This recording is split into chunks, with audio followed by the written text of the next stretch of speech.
Salut à tous et bienvenue sur la chaîne Le Réseau de Saint-Michel. J'espère que vous allez bien. Aujourd'hui on se retrouve pour une nouvelle vidéo sur la chaîne, une vidéo hors série un peu spéciale où on va parler de notre mythique du Sud, pas très prestigieux mais mythique, le Gadou. Alors on va voir au cours de cette vidéo qu'est-ce que le Gadou, où est-ce qu'il circule, où est-ce qu'il vidait et la façon dont il vidait avant 2010 et à partir de 2010 jusqu'à maintenant, comment il opère. Donc tout de suite on est parti, go. Le Gadou, qu'est-ce que c'est? Le Gadou est un train très particulier du sud de la France qui opère surtout dans les Bouches-du-Rhône. Ça fait plus de 100 ans qu'il roule, il a commencé à rouler en 1912. Il est chargé d'acheminer les déchets et poubelles de Marseille, des Marseillais, à l'enfouissement ou à l'incinération. Voilà. De 1912 à fin mars 2010, il livrait la décharge d'Entresans, surnommé aussi l'Accro, donc qui est situé entre Miramas et Saint-Martin-de-Crau, Entresans et Saint-Martin-de-Crau même, plus exactement sur la ligne Paris-Marseille via Arles. Voilà. Il était doté d'un embranchement privé, dont on va parler un peu plus tard. Et depuis avril 2010, les déchets marseillais partent donc toujours depuis ces deux quais de transfert jusqu'à l'incinérateur de Fos-sur-Mer pour être brûlés. Voilà. Donc forcément, on va parler de la décharge d'Entresans, l'endroit où le Gadou vidait jusqu'en fin mars 2010. Donc c'est une décharge un peu particulière, donc c'était la plus grande décharge d'Europe pendant des années. Elle a énormément été controversée, beaucoup de pollution, des choses comme ça, mais cela ne nous regarde pas dans cette vidéo. On va vraiment parler du côté ferroviaire. Donc elle est située sur la ligne Paris-Marseille via Arles et était accessible grâce à un embranchement privé uniquement dans le sens Miramas-Arles en refoulant. D'ailleurs, à l'heure actuelle, l'embranchement a été déposé. Il ne reste d'ailleurs que sur la ligne principale, la limite de manœuvre que vous retrouvez, hop, je vous mets tout de suite la photo. En 1912, donc les wagons sont des wagons simples, sont des wagons double essieu en bois, qui sont refoulés dans la décharge. Les voies sont directement posées à même le déchet. J'aurais énormément voulu vous montrer des photos de ça, mais je ne peux pas, tout simplement. Je n'ai pas le droit de montrer ces photos-là parce que tout simplement elles appartiennent aux archives de MPM, de Marseille Métropole.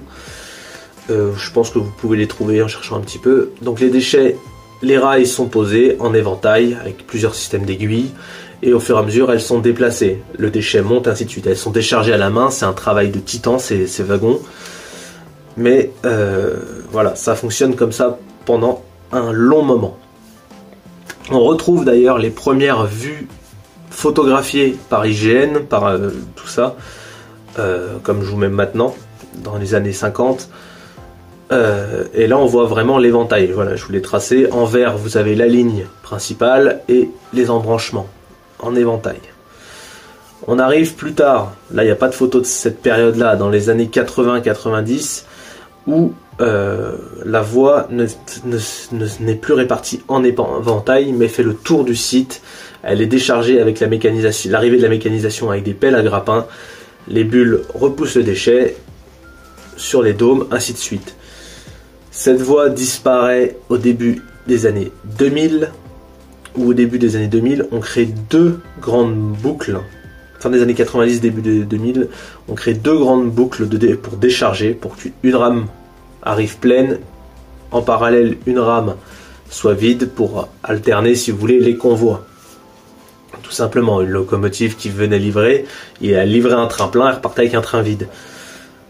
En 2005 arrive un autre système d'exploitation, c'est-à-dire qu'est rajouté deux lignes de stockage de rames.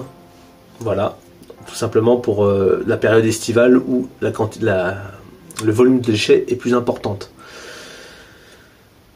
Le procédé, donc les trains refoulent sur le site, il passe à travers une aiguille triple qui est encore sur place. Je vous mets une photo tout de suite. On recule, refoule, se stationne. Des chargeuses à pneus équipées de fourches prennent les containers, parce que c'est ça l'évolution. On passe de wagons tombereaux à double essieu à des wagons tombereaux à bogie après-guerre, jusque dans les années 80. Et après on passe sur des porte-containers avec des containers spéciaux qui sont équipés de portes arrière et d'un toit escamotable pour charger les déchets. Donc c'est des containers prévus avec des fourches, avec des passages de fourches tout simplement. Donc les chargeuses prennent les fourches, prennent le container, le mettent sur un tombereau, le tombereau monte à l'enfouissement et ainsi de suite. Donc les trains, 2 trains par jour sont vidés, 2 trains de 21 wagons quand même, c'est des belles rames, hein. Ça je sais que il y a des photos pareil, elles sont protégées par des droits et je n'arrive pas à vous les diffuser, mais je pense que vous pouvez trouver tout ça. Au niveau du coup, donc l'exploitation de la décharge continue quelques années jusqu'en 2010 où l'Union Européenne cède, la France et l'Union Européenne décident l'arrêt de l'exploitation de cette décharge entre Sens qui aurait fêté donc ses 100 ans d'exploitation 2 ans plus tard en 2012. Là le site est réhabilité, dépollué. Voilà, dans ce qui se fait d'actuellement, ça c'est mon métier, c'est moi ce que je fais de la dépollution gaz, pour en parler un peu de moi. Donc voilà, donc moi j'interviens sur site et c'est d'ailleurs un plaisir d'intervenir là-bas. À partir donc d'avril, le dernier train quitte la décharge le 31 mars 2010, arrive le 31 mars 2010 dans la décharge. Tout le matériel ferroviaire est évacué à mi-avril 2010, il n'y a plus de matériel ferroviaire sur place. L'embranchement, je ne sais pas quand est-ce qu'il a été déposé, il me semble que c'est 2014 ou 2015.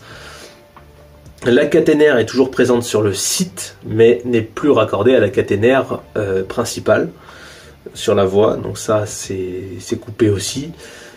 Sur site, qu'est-ce qu'il reste? Il reste les 2 voies qui étaient neuves, qui ont été construites en 2005, donc voilà, ça reste sur place. Du coup, à partir d'avril 2010, le Gadou tout simplement continue de circuler, mais change de destination avec un incinérateur de Fos-sur-Mer construit pour l'occasion, tout simplement, hein, pour gérer tous ces déchets marseillais. Voilà, les rames Euromodule, il me semble que c'est comme ça qu'on appelle ça exactement, à vérifier, sont changées. Les anciennes sont ferraillées, les containers, après une belle vie d'une vingtaine d'années à transférer des poubelles dedans, sont pareils, sont ferraillés et sont changés. Voilà. À l'heure actuelle, le train est opéré par des sociétés privées, donc comme RDT 13, VFLI, des choses comme ça. Je ne sais pas, ça sera à vérifier si SNCF le fait encore. Je ne sais pas du tout. Après, je vous avoue que ça a été compliqué de faire des recherches sur ce train, à part sur quelques forums, parce que c'est un train, j'ai l'impression, un peu tabou quand même, mine de rien, et que le monde du déchet est un monde assez particulier là-dessus, au niveau de la communication. Actuellement, le matériel qui opère encore le Gadou sont beaucoup de locomotives thermiques, parce que tout simplement à l'incinérateur, il n'y a pas de caténaire, parce que de toute façon les rames sont déchargées par grue. Ça d'ailleurs, il y a des vidéos sur YouTube de France 3 il me semble, où vous pouvez voir le process. Donc c'est souvent des G2000 de chez RDT 13, des locomotives diesel électriques qui tractent tout ça.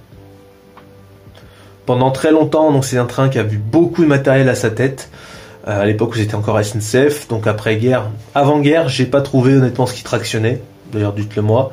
Après-guerre, on a eu les 141R tant que l'artère principale n'était pas électrifiée.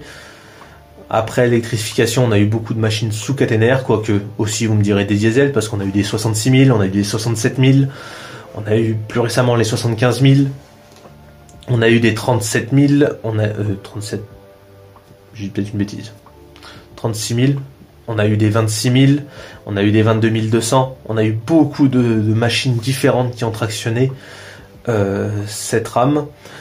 Les photos, malheureusement, beaucoup de photos sont protégées. Je ne peux pas mettre ce que je veux. Ça, je vous laisserai faire vos recherches de ce train un peu particulier. En modélisme, parce qu'il faut que j'aborde forcément le modélisme, je sais qu'un fabricant a fabriqué les premiers wagons. C'est un fabricant disparu, on le trouve encore sur Pierre-Dominique sans lui faire de pub. J'en ai vu.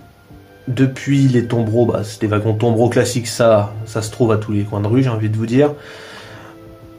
Par contre, les wagons avec les caisses à déchets dessus, j'en ai jamais vu en modélisme, et ça serait peut-être une bonne idée d'impression 3D d'ailleurs, ça. À rebondir là-dessus, peut-être, je verrai si je m'y penche. Voilà un peu l'histoire du Gadou.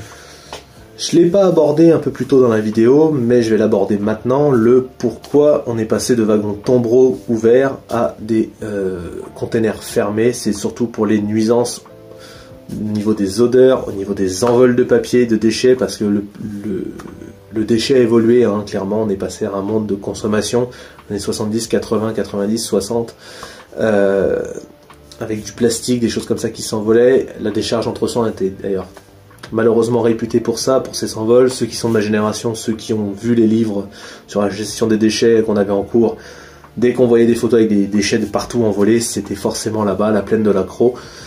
Voilà, donc c'était la petite précision en plus. Voilà, j'espère que la vidéo vous aura intéressé. Si vous avez des retours d'expérience, si vous-même vous avez tractionné, ou si vous vous souvenez de ce train qui circulait entre Miramas, Arles, même Avignon, qui faisait la grande boucle avant 2010, ou si la nouvelle génération de trains et de matériel, vous la voyez passer encore de chez vous, n'hésitez pas à commenter. Ça se trouve là, si quelqu'un l'a tractionné, ce sera un grand plaisir d'échanger avec lui. Franchement, voilà. Donc c'était une vidéo un peu particulière qui me fait énormément plaisir de faire pour vous aujourd'hui. Voilà. N'hésitez pas, abonnez-vous, commentez, likez. Prenez soin de vous. À bientôt. Ciao, ciao.